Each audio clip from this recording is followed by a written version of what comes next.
Good morning guys, it's Stephen from JimmyGlen with another candid car review. I thought I'd spare you the drive into work today because, to be honest, it's a pretty shitty day anyway. However, normal service has resumed. We'll pop inside and see what the guys have left out for me last night. Let's have a wee nose in through the door. This is going to be a good one. Speaking of brand, this is my favourite. So I'm just going to pop you down for a wee second, get the door opened. Bear with me a second guys, we don't get motion sick. It will be, in fact, it's pretty much a back to back with, in fact, I'll not mention just now because that'll give it away.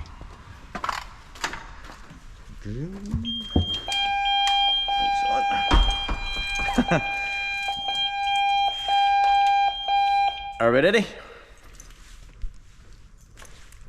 It is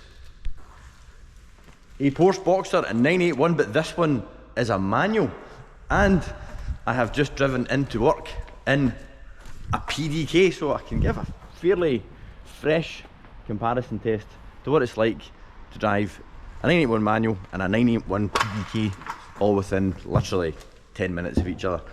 So let's get the lights on and I'll take you around. Let's see what it's like. Great cars these. I am a big advocate of the 981 Boxster, primarily because of the engine, and then I think it's split pretty much 50-50 between the looks, the sound and the handling. I mean, these cars now are not new. These have been out since 2012 and they still look absolutely amazing today in my humble opinion. Not that I'm not that I'm a little bit biased, so let me take you around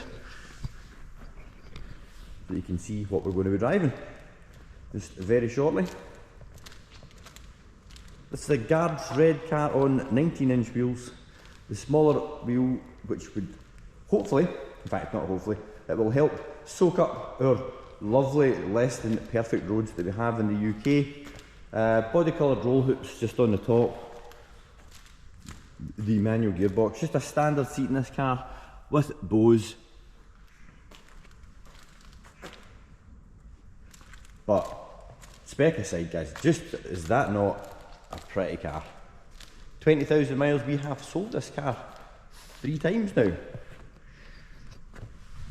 But, what's it like to drive? Let's go and jump in and find out. Okay guys, we could not possibly start this video without a cold start. Flat 6, cold start coming up.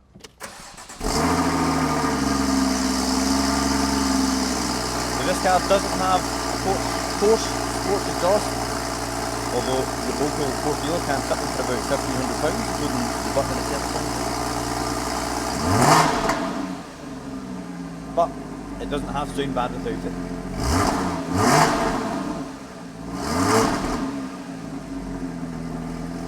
Right, let's get out.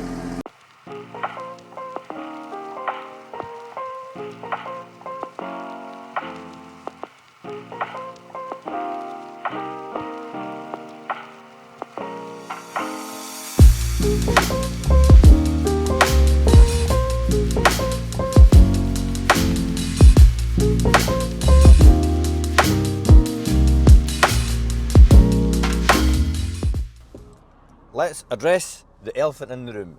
It's not an S. It's the baby 2.7. So of course it's going to be slow, it's going to be rubbish, you're going to be left wanting more.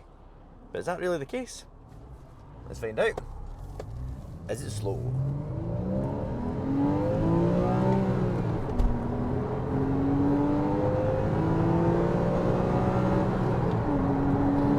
Now, Porsches do inherently have quite long gears, and so if you've got the impression that it's not quick because I was not smashing up through the gears, that was north of 60 quite quickly. And let's not forget, it's not just about how fast you go, it's about how good it sounds while you're trying to go fast. The cabin is just filled with glorious wailing duction noise. Look at the throw in this gearbox.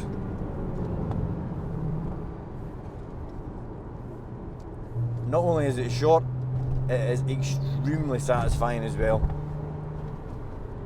It really is hard to pick between a PDK and a manual. It really does come down to what your intended use is. The clutch in the manual is very light, so if you're going to be stuck in traffic, you know, you're not going to be having to endure endless clutch inputs. But come the weekend and you want to go out and just relish in driver involvement, a bit of heeling and towing, which the pedals are placed perfectly for, then this is just an extra dimension, an extra level of enjoyment that you won't get with a PDK car. It's as simple as that. So, cover the gearbox. They're both very good. You will not be disappointed with either. It really does boil down to what you're looking for in a car. Is it going to be a commute car where the auto may well be a bit easier to live with day to day, or is it all about the drive? And for that, you really cannot beat a manual, especially when it's as good as this one. The seating position is absolutely first class. You could not improve this. We've got the steering wheel right all the way out. You sit really deep in the car. The waistline is pretty much up at my shoulders. I do have the seat all the way down. There is a ton of reach adjustment on this, and then obviously height as well. So all the way out, all the way down, just where I like it. Once it's locked into place, it feels like it's in there. There's like no play, no movement. Everything is just so solid, as you would expect from a Porsche. A nice big centre tackle in the middle. These cars rev to 7.5, maybe a wee touch over, and at no point in the RPM rev range do they sound unhappy. It's just an absolute peach of an engine. The 3.4 does have more mid-range torque, that's for sure, and obviously I'll have more going on at the top end as well. But this smaller 2.7 really does need to be worked. There is very little mid-range in it, but for that reason you do constantly have to make proper progress, you do have to work it, and that becomes quite addictive in itself. So we'll get turned off this rather uninteresting straight road, and we'll see how the steering feels. I've got a new route because that last route that we were on, it really was becoming a wee bit busy, and not ideal when you're trying to demonstrate how a car handles it and there's someone coming the other way. So when you turn in, it literally feels like there's no weight in the front of the car, because there isn't, because the engine is just sitting behind these seats here. Got very short travel in the brake pedal. One thing with Porsches, you do need to give the brakes a wee bit of a shove to get them to bite properly, but that's just something that you become familiarised with, and through time you realise you can modulate the brake much better. Quick left right here.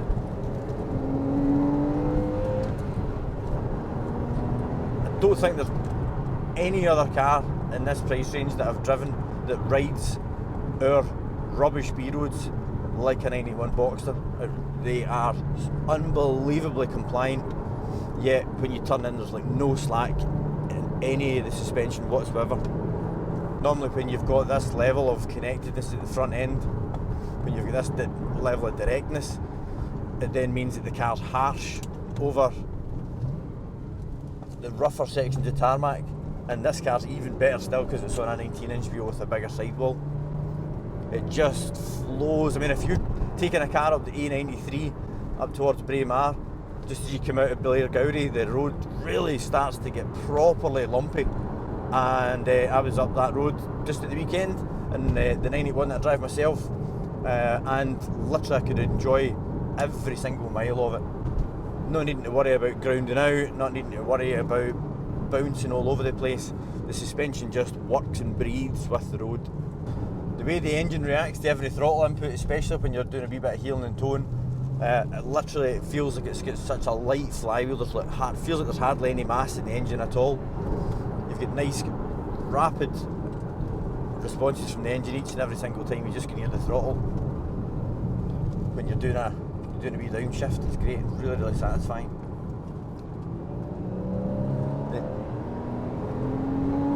Just as it gets to 5,500 revs, you really feel it, hear it opening the lungs, soaking in all that air.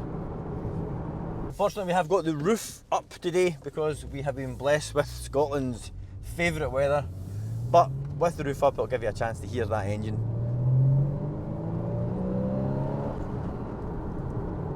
Interior cabin, the interior space is, for a two-seater, you've got tons and tons of room in here. The seats are very, very comfortable. For doing long drives, cover miles in these cars, with absolute no issue. Normally you find with a sports car, they can tend to be a wee bit tiresome, with stiff suspension and noisy engines, but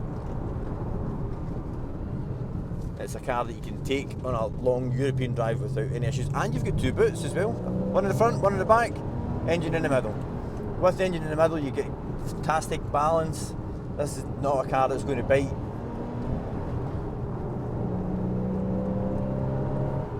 Steering feel is not as good as a 997, something like that. It does weigh up. That's your only indication really of how much grip you've got at the front end. That being said, I have never experienced understeer in a 981, no matter how hard I've driven one and I've had one on a track. Even the traction control and the stability control is something that you very, very rarely see activated on the dash. You can just drive this car all day, never get bored of it, and you can use it on every single road and never feel like you've taken it on the wrong route. Prices of these cars are extremely solid. That is thanks in no small part to the car that replaced it being a 4-cylinder. Now the 718 is it's a great platform, it's a great car to drive. However, if you're looking for that authentic Porsche soundtrack of a flat 6, it just does not deliver in that department, I'm afraid. So with numbers of low mileage 981s dwindling, you will find that securing a good low mileage car will cost quite a few pounds. I mean, these cars have probably gone up, but we sold this one, in fact, about 5 years ago for about the same price as we're asking for it now. That being said, it's done very little miles. It's only done 20,000 miles. And the servicing has been carried out by Porsche throughout.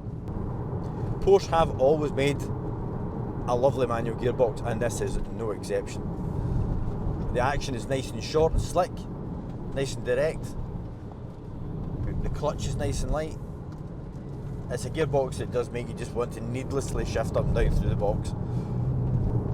Whereas looks are subjective, I really don't think anyone can argue that the 981 is not one of the best looking roadsters available, especially for the money.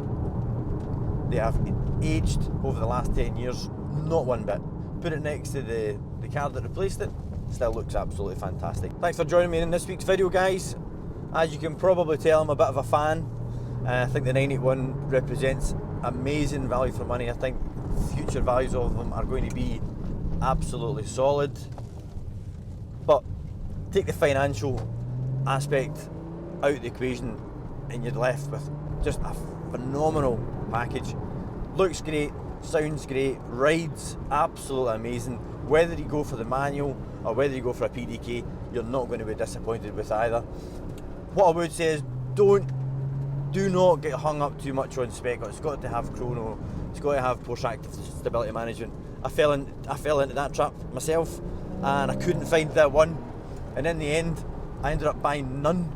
And the car that I've now got, and that I now own myself, has got pretty much nothing on the list that I was looking for, and I still absolutely love it. So pick one that you like the look of, pick one that's the right colour, pick one that's got good history, not slaughtered with owners, and just get out and enjoy it. You won't be disappointed. They're an amazing car that you can use on any road surface at all, which in our country is no bad thing. See you next week.